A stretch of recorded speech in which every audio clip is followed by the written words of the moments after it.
Constructing your life is about much more than just building a bank account.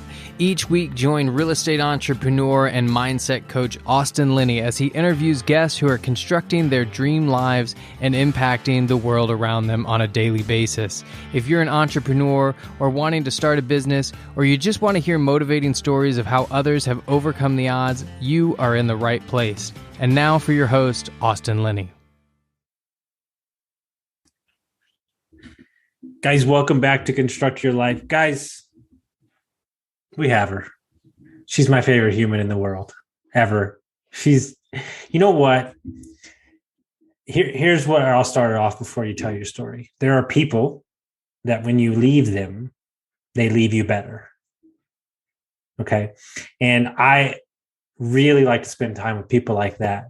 And she's one of those people. So we have Rachel here. How are you? God, Austin, that was so sweet. You know, we feel that way about you too. I only hang around people like that now. That's like totally my radar for the people. I'm great. How are you? I'm good. I'm great. It's a busy day. It's a good day.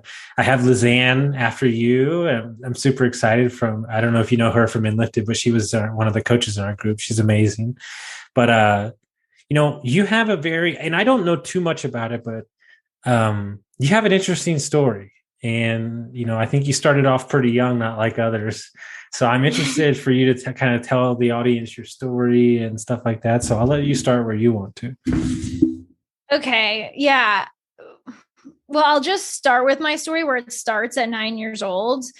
And I'll say my takeaways from this story too, which is, and I'm going to preface by saying, I believe anything is possible for anyone and that you can live multiple lifetimes and be a completely different person in those different lifetimes. And the reason I say that is because when I was 9 years old, I was obese. I didn't talk. I remember being in elementary school in classrooms, and people would talk at recess. People would talk to each other, play like normal kids, running around, screaming. And I was just silent, felt like I didn't have energy, likely because I was so anxious that was using all of my energy. And I just didn't know how to engage with others. I'd go home, closet eat. And I remember I just didn't know why I was different than other kids. And I found this cassette tape, which is so random, of this weight loss camp in New York City. No, not New York City, in the Catskills in New York. My parents had a bunch of sleepaway cassette tapes. I think it's because we're Jewish and it's like a Jewish thing to eventually send your kids to sleepaway camp. And so I found this tape where it said, if you go, you'll lose 20 pounds in 6 weeks. And so I begged my parents to let me go. They weren't the ones who asked me to. I begged them. They said yes. I went for 6 weeks and I lost 23 pounds. And the circumstances for me going to that weight loss camp were different than the other kids. Their parents were making them go. I came because I wanted to go.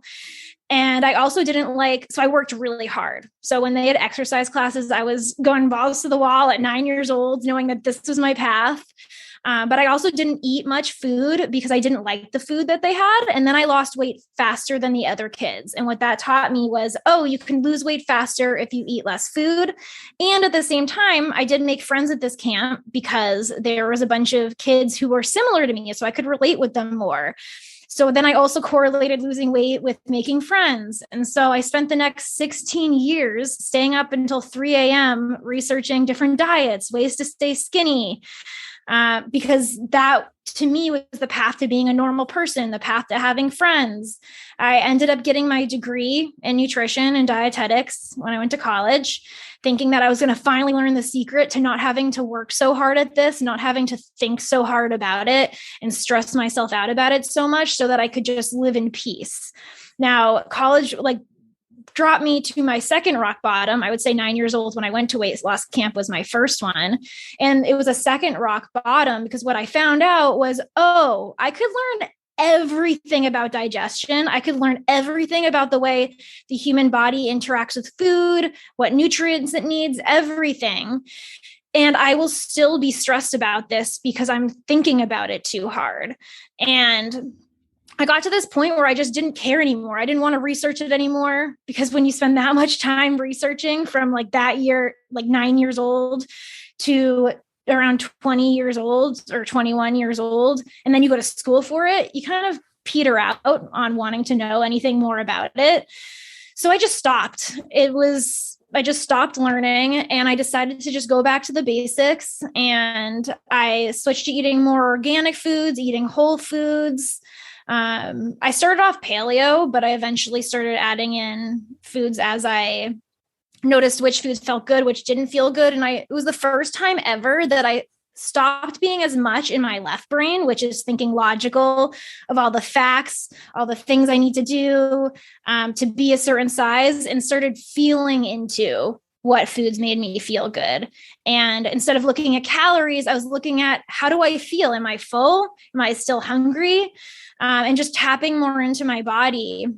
And then slowly over time, I stopped thinking about like my body, because my body just maintained this weight that I always wanted it to be through me feeling into the food, through me just nourishing myself and providing as many nutrients as possible. And that's when I, quote unquote, found food freedom. I didn't even know that's what happened. I found that out when I first got into coaching, and there's all these intuitive eating coaches, and they're like, food freedom, like you can get to this place. And I realized, oh crap, that's what I did. I just gave up on dieting, started eating really well. Now I have more energy than I ever have in my whole life, even more than when I was a little kid. And I feel more confident too, because I can feel strong inside my body, and I can trust myself more now because I'm not thinking about what to eat. I'm feeling into what I wanted to eat. I would imagine how foods would feel in my body before I would eat them. And that's how I started building self-trust. And so I would say that was my first notch in my belt to realizing I can, one, trust myself, but two, that I can change. That anything was possible, that the thing I was seeking for 16 years, like, was here, and I got there. So I still had a lot of social anxiety at that point, a lot of anxiety in general, and because that was the root problem, right, to all of this. And so I started doing meditation courses, and that helped a little bit. I would meditate a couple of times a day, and I started journaling a little bit, but didn't get too far into it.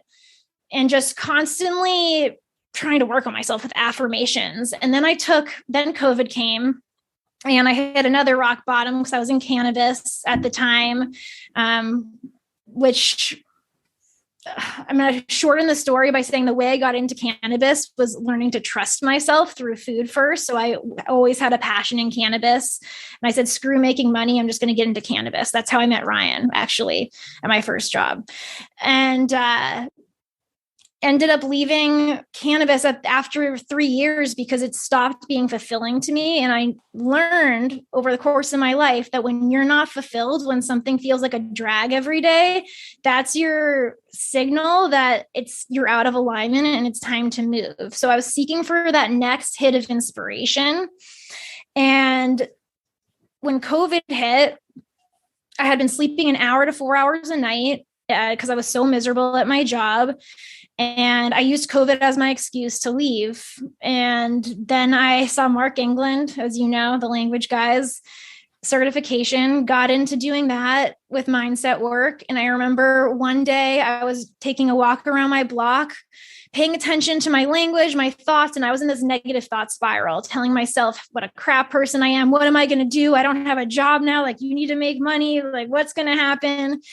And I remember just stopping myself mid thought, and I shifted my thoughts for the first time in my life using Mark's language that I learned from him. So instead of saying I can't do something, I was switching it to I can. I was breathing, I was feeling it in my body. And so that was a second piece of proof for me throughout my whole life that I am strong enough to change, and I'm strong enough to change not only my body, my physical health, but my thoughts. And then that just spawned off into so much more, where I also had a lot of abandonment issues from women when I was younger, because the only two friends I had when I was 9 ditched me. So I'd always had a fear of women. And I attended my first women's retreat through meeting them through my first coaching program. And that slowly debunked a lot of my beliefs I had around women, that they were scary, they were catty, that they would judge me, that they would abandon me. And I started attending more and more women's retreats, and they changed my life, did more and more coaching programs that changed my life since that first one changed my mindset so quickly. And then I became so passionate about women's retreats that I went on to host my first women's retreat, and now I'm on my third one, and they're super successful. And it's all because I believe that I've continuously worked on my mindset through learning more about coaching, but also becoming my own coach. And I'm a coach. And so one thing I learned was when I'm I can coach other people, but I can also coach myself. And so, yeah, I'm a completely different person than I was when I was 9. I do feel like I lived 2 lifetimes. I'm very confident now. I know how to change my thoughts. I know how much my thoughts create my reality. I have complete food freedom. I have complete self-love. I understand how to show compassion for myself and not beat myself up when I do go into old patterns. And that also has been super rewarding. So that's been my whole journey, going from shy, quiet, super like unconfident little girl to very confident, having my own business, running women's retreats, having food freedom. So much good stuff in there in that big journey, but I'm actually going to go in a different direction. So I think one of the bigger issues in something that's there that I think is a real problem in America, especially, is we don't allow ourselves any time to be ourselves. And what I mean by that is you quit the job because of COVID, and then what most people would think is, I got to find another job right away, instead of like, I don't know, taking 5 seconds with yourself and kind of like, being happy. Like, and I think one of the bigger issues that I really impart on people is like, you have to have these anchor moments when the person, you're not going to be that person anymore. Like when you left cannabis space, that was a part of you, but moving forward, it's not really defined you. And I think if you don't have those anchor moments and you're not celebrating or owning that time and space, then it's really just a fog. Mm-hmm. So, yeah, I agree with you. So that's partly why I believe I've lived so many lifetimes, is because at one point I did see myself as the cannabis person, and I did grow. I thought that was going to be my forever job. Right. And I also agree that it's important to have time to just be happy, because if I didn't allow myself to do that after getting out of cannabis, if my focus wasn't to just work on myself, then I probably would have skipped over all of my feelings, not truly listened to myself, and I wouldn't be where I am today. So I totally agree. It's about going inwards in those times. So in the last 2 days, because apparently I have a death wish, Chase has started training me, and I'm helping him with the invest. Oh yeah, I can barely sit down right now. So, which is great. I love it. I'm excited because I'm in a different arena. Like, we're going up another notch. Right. And I think that I look at my client base, and, a lot of those guys, health wise, is something that they approach me a lot about too. What do you think people are getting wrong when it comes, like you said, that you just got to a point where you're like, hey, I'm not going to do all this stuff anymore, and I'm just going to start eating towards, and to be honest with you, it's one of the ways I got sober, and I lost all my weight. I threw the scale out, and I'm like, no, I just feel good. I'm just going to chase feeling good. Like, what do you think people are getting wrong when it comes to all these programs and the right shoes and all this bullshit about these fucking diets? They're doing it for the wrong reason. They're doing it for the end result instead of the process. And like you said, being happy along the way. So one thing that, even though I found food freedom, one thing that I don't talk about a lot is I started working out every day at 15 years old. And it used to be motivated by having a skinny body. And now it's motivated by feeling strong, like being able to lift heavy things, being able to walk or hike long distances, being able to do more things, because I internally feel strong. And I believe that when, you just start focusing on the inside, like you were saying, how you want to feel, that's when you manifest the things on the outside, Mm-hmm. You get what I'm saying? Well, I think what's interesting, right? And I'm curious if people said the same thing to you. Like, they see like people like you, or like people that other coaches and stuff, like when they see my before and after picture, like 70 pounds lighter, like you would think that the first thing they would say was like, oh man, you look good. But that's not what they say. They say, oh man, you look happy. Like your face looks different. Like And what it realized is I changed the inside and then the outside changed, not the other way around. I think a lot of people try to change the outside to change the inside. It doesn't work that way. It doesn't, because I mean, just think about it. If there's anyone listening who's been on a diet and then achieved the results they wanted, and I'm willing to bet there was a part of you that was happy externally, you looked good, but something felt like it was missing and you couldn't put your finger on it. And then you end up gaining the weight back because there's something inside that's missing. And your inside is where you build that internal strength. I totally agree with you. And that was likely the biggest mindset shift I've had in my life, is how important it is to actually work on how you want to feel inside to achieve anything. Mm-hmm. So somebody is, let's just say they're in a job they don't like, they're maybe a little overweight. What's the first step?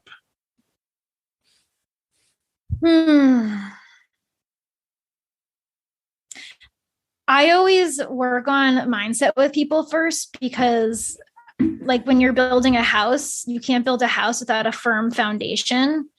And if you're constantly beating yourself up all the time or not understanding how to feel your emotions, you're constantly stuffing your emotions, you're not checking in with how you feel, not checking in with how you want to feel,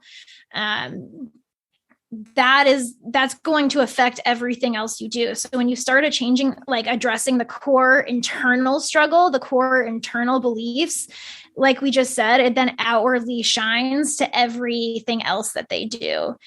They might even end up thinking of it as their idea to get up at 5 a.m. to work out without me even talking about it with them, because they started feeling so good on the inside, they were inspired to. Or maybe they were like, I'm starting to feel good. Like if I was strong, what would I do? I would wake up at 5 a.m. and then they try it, right? Because they're motivated to. It wasn't me telling them what they should do, what they should be motivated to do. It was them getting the motivation through inspiration, because they have that solid foundation. They know how to work on their mindset. Does that make sense? 100%. And so, like, honestly, I know a lot of people have thought about starting a podcast or coaching people, or, starting that new business or something. Like, who the hell did you think you were to host an event? And then how nervous were you when you started it? Because I'm going through my first real paid one right now. And it's like, I mean, don't get me wrong, I love it. We just got the video for the promo reel and I'm like, fuck yeah, that's tits. But it's still like, are people going to buy tickets? Like, how did that happen? Did you go to other events and you were like, man, I got to do this myself? Or like, how did that happen?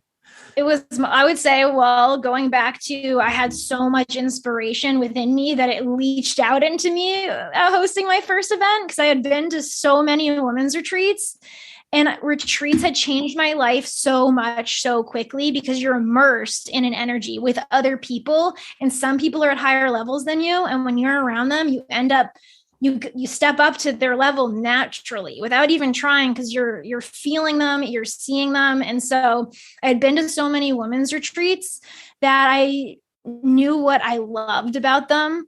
I knew the things that I didn't like as much about some of them. I had a lot of experience with them. And if I were to create my perfect women's retreat, what would it look like? And actually, when I first decided to do this, I was at Mark England's house. And going back to Mark England, who was my first coaching program. And I had just seen a psychic who told me about my past life and what I did in my past life. And she told me that I traveled around a bunch of different townships, setting up schools and institutions and art schools, and that I was going through my past life again this past year. And it resonated. So I took what she said and was like, that means I can run retreats, because I did that in my past life.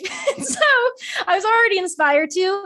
I wrote about it in past tense. So I wrote about my first retreat before it happened, but I wrote about it as if it had already happened a year ago. And I read my whole caption my whole story of what happened to as many people as I could. And I breathed after each line and I felt it in my body. And I just kept growing the imagination and the belief. And then I got so excited about it that when I got home from Mark's house, I immediately booked the Airbnb house. I didn't really even, it was like all the money I had to invest into this place at the time. And then I was just still so excited that I started reaching out to everyone I had met this past year and told them about how excited I am about my retreat and how we're going to do this and that. And I got a few signups. And then I was in yoga teacher training at the time, and I was doing a couple other programs, and I went to them. I was like, oh my God, I'm so excited. Women's retreats have changed my life so much, and I'm making the best one ever. And I was just telling everyone and their mother about my vision and how excited I am for this retreat. And literally within a month and a half, it all filled 14 people. And I had everything set up, and it's really, I 100% believe this is why, because at the time I had 4 one-on-one clients. How was I expected to fill a 14-person retreat? It was because I was so excited and I believed in the retreat itself so much. And like I said, it all goes back to the inside out, what you believe, what you're feeling. That's why I believe that it happened so quickly, is because of how much feeling and inspiration I felt. Yeah. And one of the things I'm dealing with, so I've hosted 3 events. They've all been free. I have a hard time. Like, I'm not the nicest person to be around before and during the event, because I really I really care that everybody has a great time. And like, last time in Nashville, we had some things that came up last minute that kind of threw us for a loop. It's a little hard to do events right now with everything that's going on. So you get a lot of loops thrown in your way. And, my buddy's girlfriend was like, you're really a pill to deal with right now. And I was like, no, I agree. But like the moment that it was over, I was like, good. It's just because I care. People flew out. It's a big deal, like spend money. So how do you enjoy yourself during the event, or are you kind of like high stressed and making sure that everything's going off without a hitch? Well, I'm also going to say that during the month when I was excited, I also was pooping my pants at the same time. And like, it was a mixture of both. So I do have to say that. So if anyone, like, there's definitely fears there. And definitely the day before the retreat, I had a mix of excitement and pooping my pants. Like, I prepped so much before. I just thought constantly about how to make it as perfect as possible. What else could I add? What else could be this, that? I was obsessed. I get borderline obsessed about things, which I believe is a double-edged sword, where you end up manifesting it into reality, but also it's a lot on the nervous system. So at my first retreat, I took it upon myself to be everyone's best friend and make everyone have the best transformation ever. And so I definitely overextend my energy when I'm there, but I also keep telling myself how fun this is and how amazing this is. So it's more so like I'm happy social, trying to make sure everyone has the best day possible, because I consider myself a very highly sensitive person. That's why I believe that I didn't talk as a kid. I was overwhelmed by a lot of energy, but now I can almost tap into people's energy in a good way and really understand where they're at. And so I almost think I give too much of my energy away at retreats. Like going around everyone, making sure I talk to everyone. And one thing that I've been working on is taking more time for myself and protecting my energy, because I'll end up having to take a sleeping pill at night to go to sleep because I'm so hyped up on everyone's energy. I don't know if that answers your question. No, it does. I have a little hack for everybody. And if you see me at an event, I know that I'm doing it. So I learned this from a very successful guy that's a friend of mine. Let's say there's an event or a convention or something. Before I go to the convention, there's a list of the people that are going to join. So I earmark the people that I want to talk to. And once I've talked to those people, I leave the event.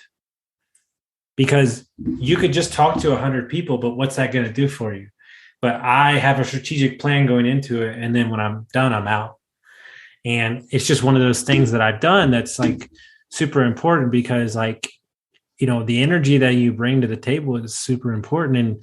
And it's really hard for me because, you want to be at everything. You want to, you want to help, you want to do these things, but, like, I'll be honest with you, like, I'm so busy with coaching and the podcast and my work.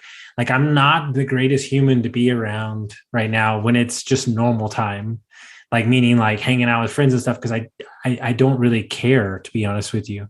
Like, and I know that sounds like mean or anything, but it's not mean. It's just meaning that, like, there's a lot going on right now and I want to support the people that I'm in business with, because that's, super important to me and it's important to their families and stuff. So I'm really trying to be careful with that extra stuff I'm doing, because I'm not mentally, and I'm not saying it's perfect, but I'm just not mentally there right now. I totally feel you and agree with you. That's why every retreat I've been taking more conscious time. So at my last one, after I, let's say, led a workshop that we're going to be doing, I would purposefully go back to my room, lay on my bed and put my hand on my heart and my other hand on my belly and breathe. And because I know that it's most important to show up for them. And like you said, it's also a work in progress that I don't always show up for that perfectly. But that's a really great tip to decide how many people you're going to talk to and then just cutting it off there. Like, well, if I'm doing there's two reasons behind. One, you're adopting an abundant mindset. And then the second is you're protecting your energy. That, yeah. So I totally see that too, because in a way, what you're doing when you're trying to overextend yourself, it's coming from a scarcity mindset. If it's not enough, I'm not enough. I need to make this enough. Right. So one of the ways this started with me was doing an identity workshop and shifting the characters that I was portraying. And the character in my 20s, we called him Tasmanian Devil. And he was very aggressive and run shit over. And so I adopted a new personality, which was Clint Eastwood, with the poncho and the cigar. And people came to him. People wanted to do business with him. He didn't have to run to anybody. And so I started telling myself when I went to events, Clint Eastwood, and I would just stand in the corner and people would come to me instead of me hunting down everybody. And I'm not from an ego place, but just from a pure abundant mindset place. Do you know what this reminds me of? There is a coaching tool that I use on myself all the time and that I use with clients, and it's called the model. Have you heard of it? Mm-mm. So there's different models that we all live in or act in. And so let's say the model is usually looking at a circumstance. The circumstance is neutral. So let's say the circumstance is hosting a retreat. And then you're going to put your thoughts. So let's say the thoughts from my first retreat. So the thoughts from my first retreat is this enough? Is it going to be enough? Like, have I done enough? Have I got it all covered? Are they going to get transformation? Oh, I put so much into this. I hope it goes well. Those are the thoughts. And then you go into the feelings. So what feelings does this create? Anxiety, feeling unsure, overexcitement, which could also feel like anxiety. And then I think about the actions that those thoughts and feelings produce. So I write this all on paper. The actions were at my first retreat, I talked to everyone and their mother, was constantly trying to give more and more, exhausting myself, overexerting myself. The results, it was actually an amazing retreat, but I was exhausted by the end of it, right? Instead of energized. So that's one model. Another model. So then let's look at another model of what I'd want to feel like. So the thoughts could be, this is going to be an amazing retreat. I put so much work into this, and these women are going to have incredible transformations. I'm like I feel super calm. And then the feelings, calm, confident, laid back. The actions would be, I host the retreat, I do my workshops, and then I lay back and I allow people to come to me or whatever. And it creates different results. Does that make sense? No, you're hitting me right, because this is the transformation in my coaching too. It's not my job to pull you along. You have to join me along I'm a guide. I'm not the hero. Right. And that's been kind of the transformation of my coaching. So this is the same scenario. I provided the venue. I provided this amazing group of human beings here. and the setting for the energy and everything. Now it's up to you to join us halfway. But here's the thing. You as the coach or the host or the event, you have to detach yourself from you having to be the cause of their outcome. Mm-hmm. And that's really hard for people.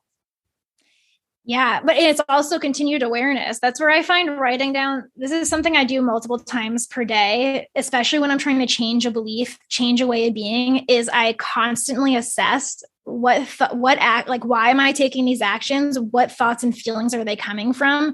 And are they in alignment with the model that I'm looking to step into? Mm-hmm. So it's not an easy thing to do, but you're right. That is what you described is the person that I am heading towards. Well, there's no chance. And I'm not saying this just for fucking to blow smoke up your whatever. Like, I really believe that you'll be one of the biggest women coaches on the planet. And the reason is because the self-awareness of owning where you are in the moment. And I think a lot of people are trying to own where they're going. And that is a fake version of yourself, because if you're really rooted in who you are, then you're constantly moving towards that person. And it's this, I find so much joy in the absolutely insanity that I have created in my mind of the empire that I'm building. And the fact is, I have no idea how any of it's going to happen, but I love every motherfucking day. And that's because I fully am so fucking happy that I'm sober and in a great relationship, and I get to do what I want to. And don't get me wrong, I still bitch and moan about some certain things, but then Cassie's like, hey, you make your schedule, get your shit together, you know? And it's like, but that's what I love about you and Ryan is like, there's all these things that we want to do, and we will get there. But we own so much of who we are right now in this moment that we're this much better than we were yesterday. Yes. Oh, I love what you just said. Also, you're the freaking best. I love you, Austin. Thank you for always really seeing me and also being one of my biggest supporters I've ever heard of. So thank you for that. You're amazing. Takes one to know one. Have to say that. But you're right. It's about presence. It's all coming back to presence, the present moment, enjoying the process, tapping into the here and now and how you feel now. Because the more you look for the end result, same thing with dieting, you're just going to keep running in the same loop, and you're actually going to lose efficiency. People think by problem solving, by staying in their head and just constantly thinking about the right things to do, the right way to get there, that's how they're going to somehow crack the code. No, it's constantly, like you just said, tapping back into presence, the present moment. Well, I think, I coach a lot of people in real estate. I think they get in that, exactly what you said, they get in that loop all the time. And they're like, okay, like, here's my joke. This is my favorite joke. Like, personal development can get too personal sometimes. Like, sometimes it's just like, hey, I don't fucking give a shit. I don't want to be good today, And like, they think that I'm just like this fucking machine, that I just want to do this every day. No, but most of the time when I'm not, here's the thing, when I'm not creative, that's when I know shit's not working.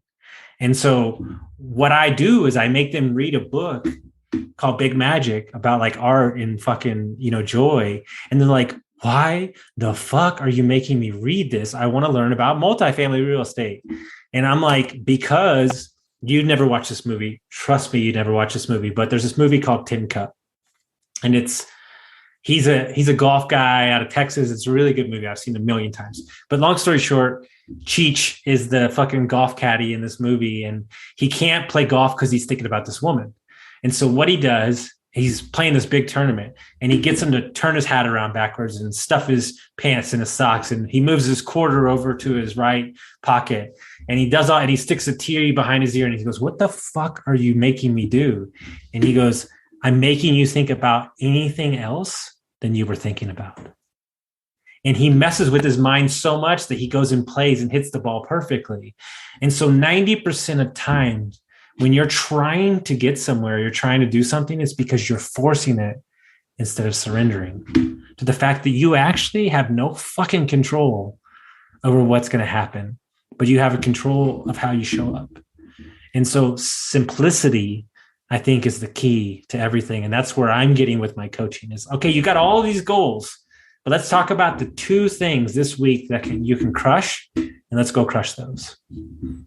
Yeah, that I love so much. And I'm a huge believer in all of that whole freaking concept, because people think that the more that they, like you just said, spill their wins, like spin their wheels, they're going to freaking get there. And it even happens with new coaches I see who are trying to make their program. And they're like, okay, step by step, how did I get here? What did I do? Did I do that? Did I do this? How do I teach this person? How could I help this person? I don't even know how I got here. And it's because it's not a knowledge thing of how you got there. Yeah, there's general things you did, but really what you did was you kept in belief, you kept trying, and then your own path revealed itself. Everyone has their own path, their own creativity that has to come from within. And it's from that inner perspective that you're going to learn how to get to the end result. And that's why I believe all good coaches guide you to tapping into what your inner self needs to do. Dude, I'll give you a perfect example. Okay. And I just told my client this morning, thank God I'm your coach. Okay. So in the last 3 weeks, he launched a course that didn't do good. He fired 9 people, his entire staff, and now he's going in an entirely different direction, right? Which I'm okay with all of it. Okay. It's been a big shift in the last 3 weeks. But if I was some by the box coaching, they would go, I don't even know how to coach you now. And all I'm saying is, hey, dude, I'm with it. I support you. I'm here for the next rodeo. Let's go reconstruct your life the way you want to. Call it a day. Now, if I needed to be the one that was right, then I needed him to build this ridiculous business and it made me look good. I don't give a fuck. Are you happy? Yeah, it makes me happy as fuck. Oh, okay, great. We're good. Let's go. And I think that you don't know, talking to coaches here, anybody that's a coach, you don't know who you are until you coach. Okay. So what we actually have a joy is, yeah, I have a coach. But I don't really need one because I have 16 coaches, because working through their problem makes me see my problem and go, okay. Right. And I don't know if I ever described this to you, and I've told a couple people, and this is the way I operate. I've only heard one other person say that they operate this way. And it wasn't somebody that I thought would say it. So it was really took me aback when I heard it. Like I was like, oh my God, my whole life I felt that way. So the way I view myself is you have me. This is me. My consciousness is walking next to me. And so at all times, while we're having this conversation, I'm hanging out with you, I'm self-correcting. And so one of my business partners said, you can change on a dime. So they'll give me feedback at 9:00 at night. And then the next morning, I'm 100% different. And they're like, as you're watching them, as they're giving feedback. Yeah, I'm going, yeah, that could not be that. You're right. I'm not fixated on this is the way. Right. And I think that one of the things that I think a lot of people do is they're taking the criticism, right, or the feedback, and they're internalizing it instead of just saying, okay, thank you. People start blaming themselves. They start thinking about, darn it, I'm not doing this right. I'm not doing that right. Of course you're not. Yeah. Yeah. But again, it's okay. Yeah.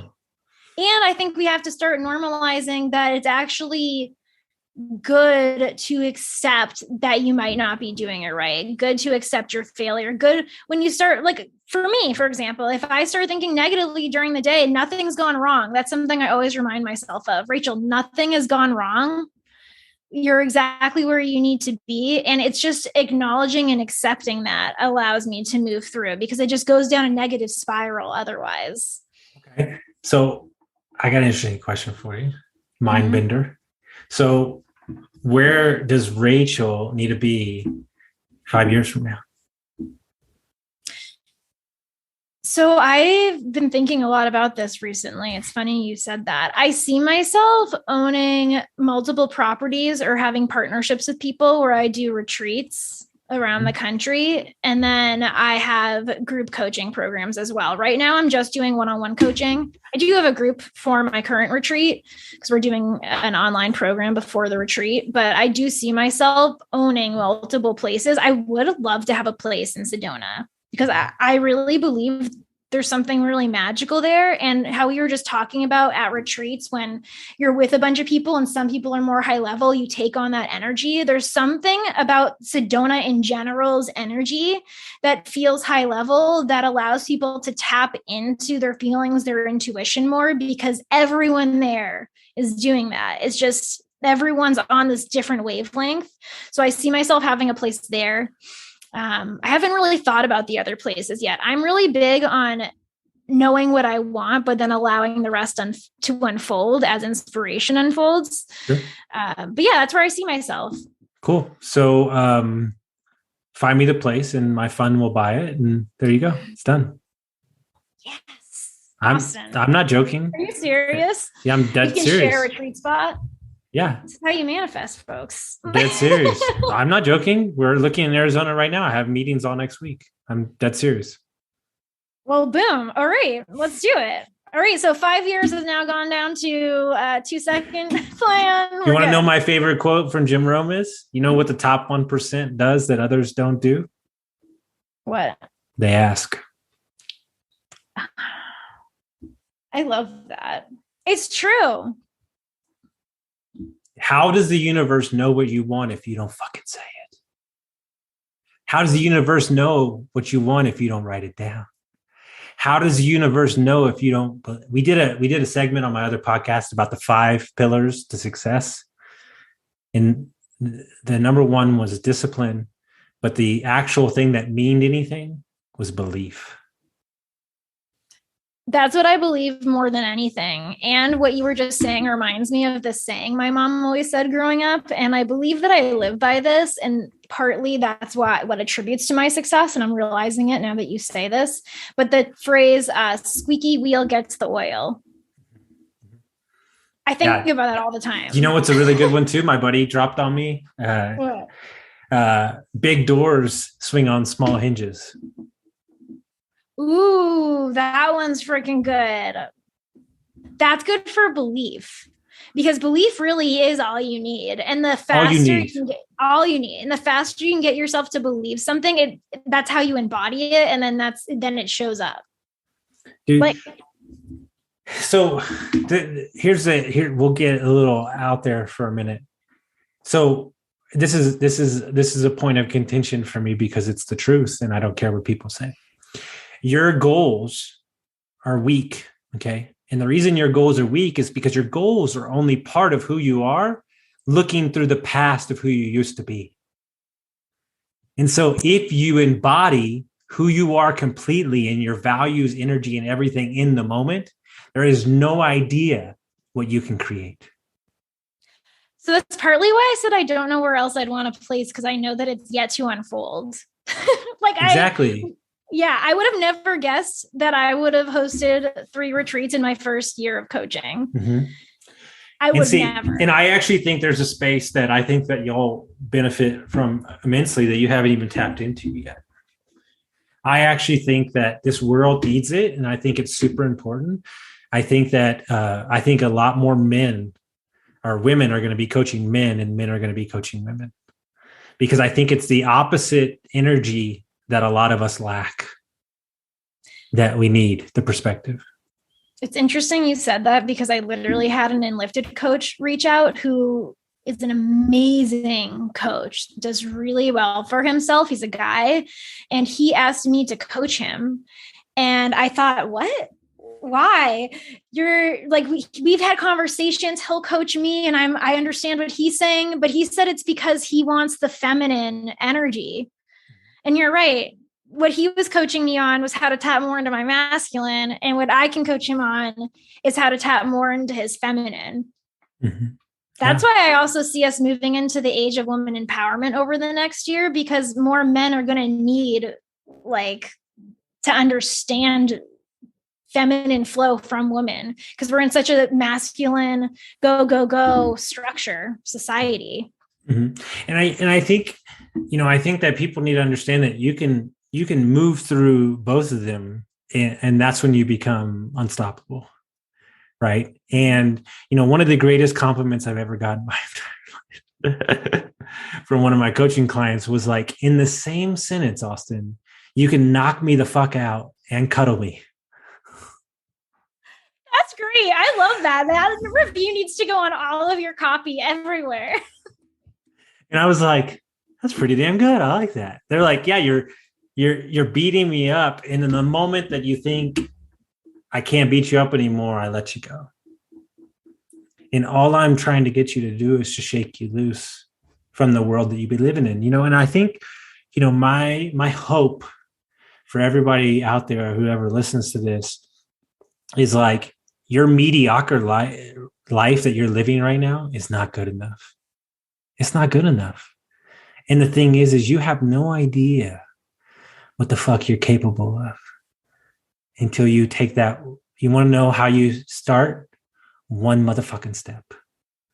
And then step number 2 and step number 3, and you're on your way. It's usually the scariest step too. Mm-hmm. I agree. All of it's scary. It's super scary. But here's what I do know, and I'm not saying everybody needs to be an entrepreneur, but that freedom, can't fucking beat it, man. I control when I make money, where I do it. Like, there's nothing better. And yeah, there's still complaints and there's still problems, but those are all self-imposed problems that I could easily make go away if I wanted to. And that's what I just try to remind myself all the time. Mm-hmm. And so if people want to find out about your podcast, they want to find out your women's group, how would they do that? My podcast is A to B with Rachel V. Tap into your feminine power. It's on Apple, Spotify, Google, all the podcast players. And then if you want to connect with all my links to see my next retreat, about my one-on-one coaching, you just want to see what I'm up to and hear about what I think in my mind, because I share that on social. You can find me on Instagram at Rachel_Varitimos. I also have a free Facebook group where I do live trainings every Wednesday, and it's a group of women, and it's really all about how to tap into your power, how to tap into self-trust, how to find self-love, body love. And if you're a coach, it's how to become confident in your coaching and to trust yourself and to know how to build your business in the way you want. So all those places. Guys, if you like this episode, send it out to your friends, share it with somebody to get some value, and we'll see you next time.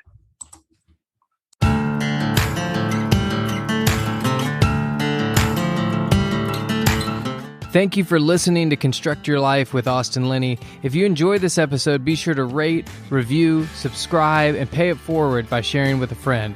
Most importantly, take this opportunity to start constructing your life by taking immediate action on what you learned. For show notes, resources, and more information on one-on-one coaching with Austin, visit constructyourlifepodcast.com.